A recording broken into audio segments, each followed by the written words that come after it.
নমস্কার বন্ধুরা, আশা করি সবাই ভালো আছেন এবং সুস্থ আছেন।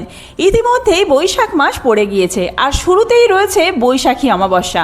বৈশাখী অমাবস্যাকে অত্যন্ত শুভ দিন বলে মনে করা হয়, কারণ এই শুরুতেই আপনারা যা কিছু কাজ করবেন সেই ফলস্বরূপ আপনাদের সারা বছরটি কাটবে। এই দিনে শ্রাদ্ধ ও তর্পণ করলে পূর্বপুরুষদের আত্মা শান্তি লাভ করে এবং পরিবারে তাদের আশীর্বাদ বর্ষিত হয়।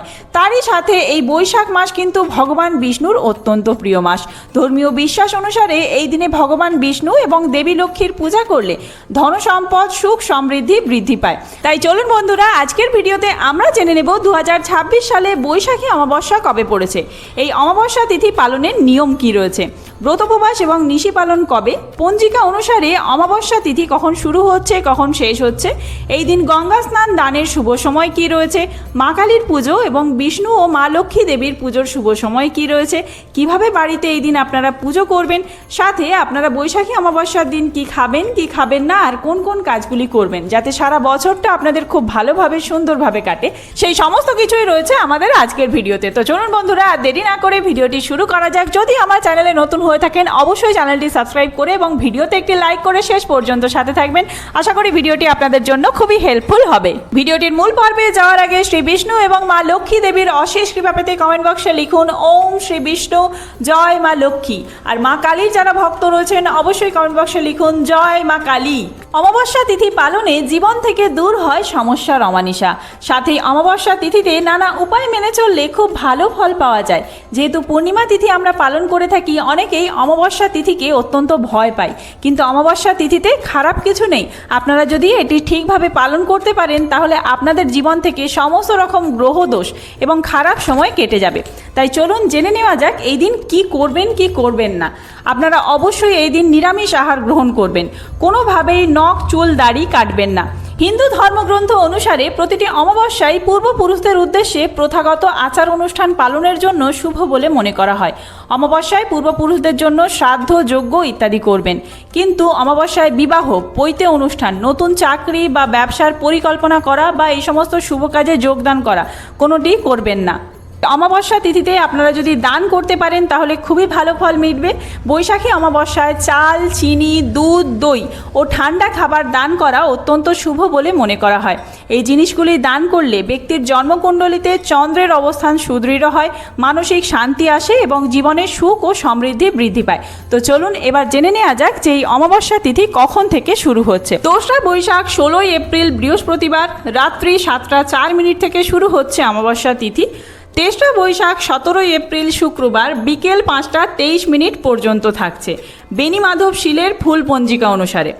আর এই অমাবস্যা তিথির পালনই রয়েছে, অর্থাৎ অমাবস্যার ব্রত উপবাস, পুজো পাঠ, গঙ্গা স্নান, তর্পণ সমস্ত কিছুই রয়েছে 17ই এপ্রিল 23রা বৈশাখ শুক্রবার। যেহেতু উদয়া তিথি অনুযায়ী 17ই এপ্রিল অমাবস্যা তিথি থাকছে, তাই জন্য 17ই এপ্রিল অমাবস্যার পালনই।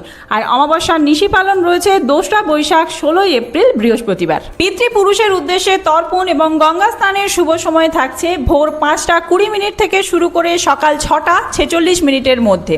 এছাড়াও এই দিনে যারা ভগবান বিষ্ণু এবং মা লক্ষ্মী দেবীর পুজো করতে চান সকাল 7:38 থেকে শুরু করে সকাল 10:15 মধ্যে অবশ্যই পুজো করে নেবেন। আর মা কালীর যারা পুজো করতে চান, মা কালীর পুজো সন্ধ্যের পরে রাত্রে করলেই ভালো। রাত্রি 7:32 থেকে শুরু করে রাত্রি 9টার মধ্যে আপনারা মা কালীর পুজো করবেন। এবার চলুন জেনে নেওয়া যাক বৈশাখী অমাবস্যার পূজা বিধি কী রয়েছে। বৈশাখী অমাবস্যার দিনে খুব ভোরে ঘুম থেকে উঠে স্নান করে নিন। কোনো পবিত্র নদী বা জলাশয়ে স্নান করা সম্ভব হলে ভালো, আর যদি তা না হয় বাড়িতেই স্নানের জলে কিছুটা গঙ্গা জল মিশিয়ে স্নান করা যেতে পারে। স্নান করার পর পরিষ্কার বস্ত্র পরিধান করুন। তারপর যথারীতি নিয়ম অনুসারে আপনারা ভগবান বিষ্ণু এবং দেবী লক্ষ্মীর পূজা করুন। অবশ্যই এই দিন মা কালীরও পুজো করবেন, কারণ অমাবস্যা তিথি মানেই মা কালীর বিশেষ একটি রূপের পুজো করা হয়। মা কালীর পুজোর জন্য আপনাদেরকে বেলপাতা আর লাল জবা এই দিন অবশ্যই অর্পণ করতে হবে মা কালীর চরণে। আর বিষ্ণুর জন্য রাখবেন হলুদ ফুল আর তুলসী পাতা, আর মা লক্ষ্মী দেবীর জন্য রাখবেন বেলপাতা আর অবশ্যই একটি পদ্ম ফুল। আর সাথে পুজোর জন্য অন্যান্য যে সমস্ত উপকরণ লাগে নৈবেদ্য হিসেবে 5 রকমের ফল, মিষ্টান্ন, প্রদীপ, ধূপ ইত্যাদি আপনারা অবশ্যই রাখবেন। আর অমাবস্যা তিথিতে গোটা ঘরে ধুনো দেখাবেন। এই সমস্ত উপকরণগুলি দিয়ে আপনারা পুজো করবেন। মা কালীর পায়ে ফুল অর্পণ করার সময় ওং ক্রিং কাল্লই নমঃ এই মন্ত্র উচ্চারণ করবেন। এবং শ্রী বিষ্ণুর পায়ে ফুল আর তুলসী পাতা অর্পণ করার সময় অবশ্যই চন্দন সহযোগে অর্পণ করবেন। ওম নমো ভগবতে বাসুদেবায় এই মন্ত্র 3 বার করে উচ্চারণ করবেন।